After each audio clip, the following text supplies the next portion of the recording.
Jumpa lagi bersama dengan Maximus Masankian. Salam jumpa teman-teman sekalian. Mudah-mudahan teman-teman dalam kondisi yang sehat selalu. Amin. Malam hari ini saya ingin menyapa rekan-rekan orang muda Katolik di Witihama, Pulau Adonara. Selamat malam teman-teman sekalian. Apa kabar? Saya sudah tiba di Larantuka. Terima kasih banyak teman-teman sekalian yang sudah membuka ruang untuk kita boleh sharing bersama pada kegiatan Witihama Youth Day, ya, orang muda Katolik yang sangat inspiratif menggelar sebuah kegiatan akbar melibatkan orang-orang muda sekecamatan Witihama. Teman-teman sekalian, malam hari ini sedikit saya ingin memberikan catatan ya, respon saya terhadap rangkaian kegiatan orang muda Katolik Witihama yang kemarin diselenggarakan tanggal 1 sampai dengan 4 Juli 2022 di Sandosi. Yang pertama, saya mengapresiasi ide awal, gagasan yang muncul yang kemarin saya dapatkan informasinya bahwa bermula dari gagasan yang dimunculkan oleh Romo Sam ya luar biasa. Selamat malam Romo. Memang semua inovasi, semua perubahan itu berangkat dari ide.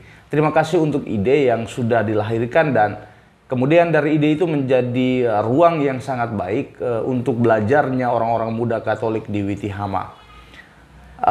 Saya menangkap satu hal ya kemarin saat Romo Sam menyampaikan bahwa beliau dalam kapasitasnya sebagai Romo pastor pembantu di paroki Witihama, saat diundang ke stasi-stasi di wilayah di kecamatan Witihama, berusaha untuk bergaul dengan orang-orang muda, menyelami apa maunya orang muda. Ada pesta dan orang muda joget, beliau juga ikut joget di sana. Ada kelompok-kelompok diskusi orang muda yang mungkin meneguk 1-2 gelas ya, tuak misalnya atau arak misalnya, beliau juga turut menikmati di situ. Dan dari sana kebersamaan dengan orang-orang muda dari stasi ke stasi, beliau akhirnya melahirkan satu gagasan Witihama Youth Day. Bagaimana ruang yang diciptakan untuk menghimpun orang-orang muda menggelar berbagai kegiatan inovatif. Teman-teman sekalian, saya secara pribadi menyampaikan terima kasih banyak ya atas ruang yang saya terima kemarin dalam materi tentang kepemimpinan.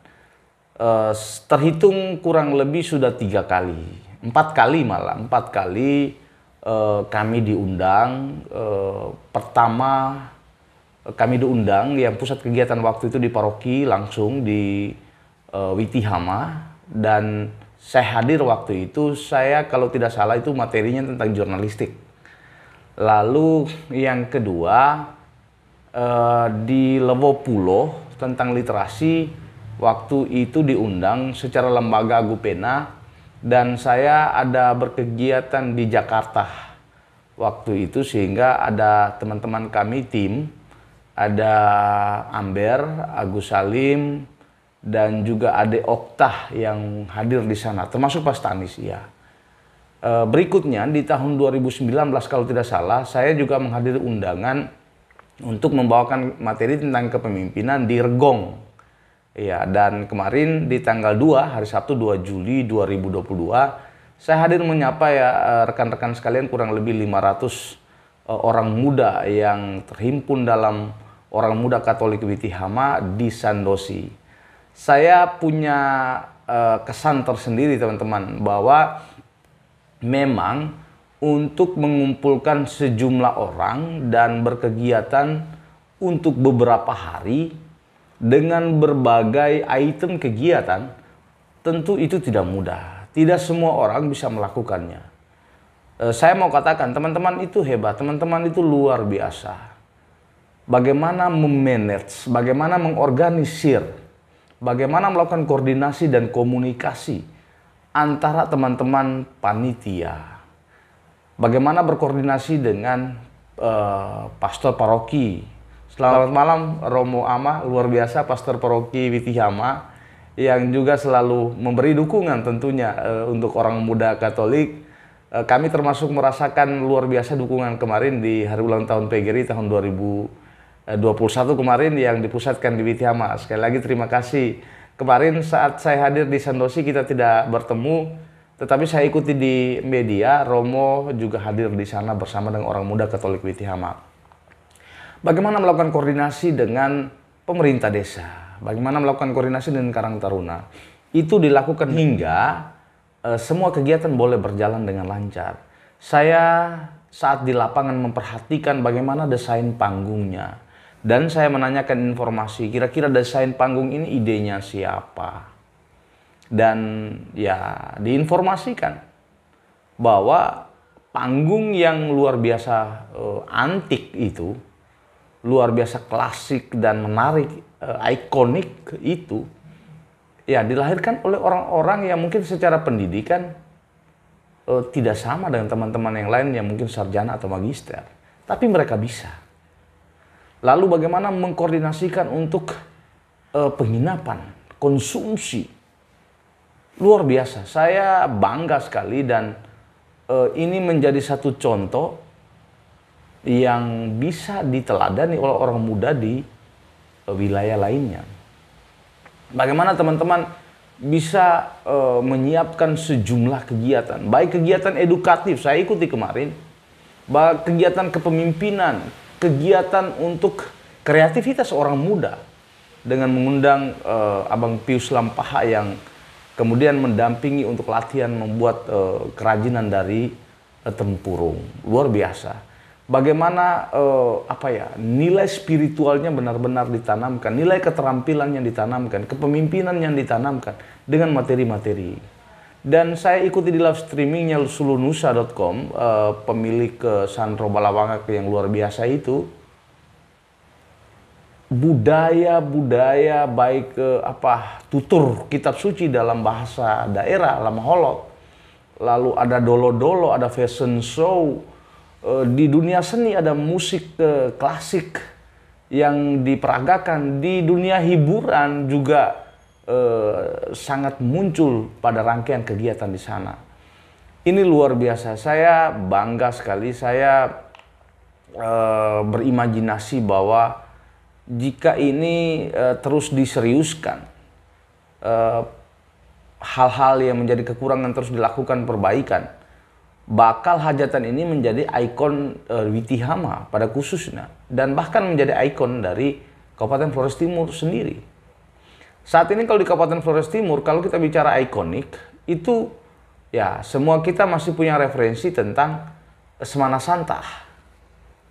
Adapun beberapa festival budaya yang diselenggarakan oleh Dinas Pariwisata dan Kebudayaan, tapi belum menjadi hajatan tahunan yang kemudian memberi rekaman atau kesan orang di luar itu menjadi satu ikonik dari Kabupaten Flores Timur. Nah, jika Witihama Youth Day ini terus dikembangkan, dilakukan evaluasi pada bagian-bagian yang kurang, terus ditingkatkan pada hal-hal yang unggul, maka suatu waktu dia bisa menjadi satu acara yang memang ditunggu-tunggu. Saya juga perhatikan kemarin saat acara berlangsung dan mama-mama di desa Sandosi itu berjualan di pinggir tempat kegiatan. Maka ekonomi juga tumbuh di sana. Bagaimana ribuan orang yang mengunjungi satu desa, tentu dia juga meninggalkan secara ekonomi di situ. Bagaimana dia bisa belanja bensin, dia bisa belanja sembako, dia belanja rokok, dan kebutuhan lainnya. Jadi saya sekali lagi memberikan catatan yang sangat positif untuk kegiatan ini. Kalau ada hal-hal yang menjadi kekurangan dari rangkaian kegiatan ini, ya saya berpikir bahwa itu akan dievaluasi. Namun pada tatapan saya, bayangan saya, dan amatan saya kemarin saat saya ada di sana, saya tidak menemukan di mana titik kurangnya. Pasti ada, tapi kehadiran saya kemarin itu belum menemukan titik kurangnya di situ. Sehingga sekali lagi Prof. Siat dan selamat untuk terus berkreasi, lahirkan ide-ide, gagasan-gagasan yang inovatif. Rangkullah orang-orang muda. Kita tidak bisa katakan bahwa orang muda ini buat apa saja, orang muda ini buat kita pusing, orang muda ini tidak memberikan kontribusi yang baik di tengah masyarakat. Tapi bagaimana kita menyiapkan panggung itu? Kita menyiapkan ruang kreasi, ruang belajar untuk mereka sehingga kemudian mereka terbentuk ke arah-arah yang positif. Kita pun tidak bisa langsung mengukur bahwa kegiatan ini memberikan dampak positif yang langsung dirasakan hari itu.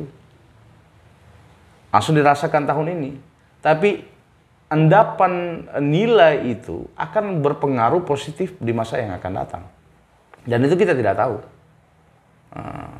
Sehingga kegiatan ini menurut saya terus dihidupkan, terus dilanjutkan. Saya secara pribadi ya menginginkan supaya setiap tahun dilaksanakan dan terus melibatkan orang-orang muda, siapkan acaranya secara baik, lakukan pemetaan kebutuhan dari orang muda dan doronglah materi, hadirkan narasumber yang kompeten dan pada akhirnya kita punya satu tujuan bersama di mana akan ada perubahan di orang muda Witihama melalui wadah OMK. Kemarin kita juga mendapat informasi di lapangan ya bahwa banyak orang muda yang terlibat dalam orang muda Katolik kemudian mendapat peran lain, kepercayaan lain di tengah masyarakat. Ada yang menjadi kepala desa, ada yang menjadi perangkat desa, ada yang bekerja di koperasi, ada yang menjadi guru yang kreatif di sekolah-sekolah, ada yang menjadi pengurus di Karang Taruna. Dan ini adalah buah-buah dari bagaimana teman-teman punya keseriusan untuk menghidupkan wadah orang muda Katolik ini. Sekali lagi teman-teman sekalian, Profesia terima kasih banyak dan mohon maaf kalau ada hal yang kurang dalam rangkaian kegiatan di bagiannya saya tentang kepemimpinan. Saya sungguh menyadari bahwa memang menjadi seorang pemimpin itu butuh proses.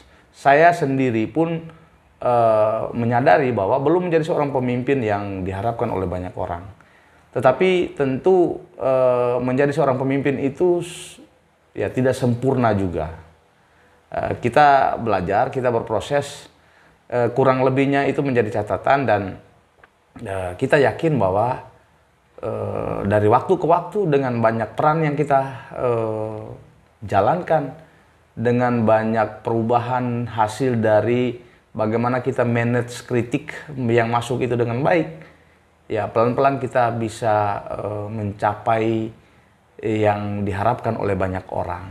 Seorang pemimpin tidak lahir dari sebuah jurusan pada sekolah di perguruan tinggi, tidak langsung jadi.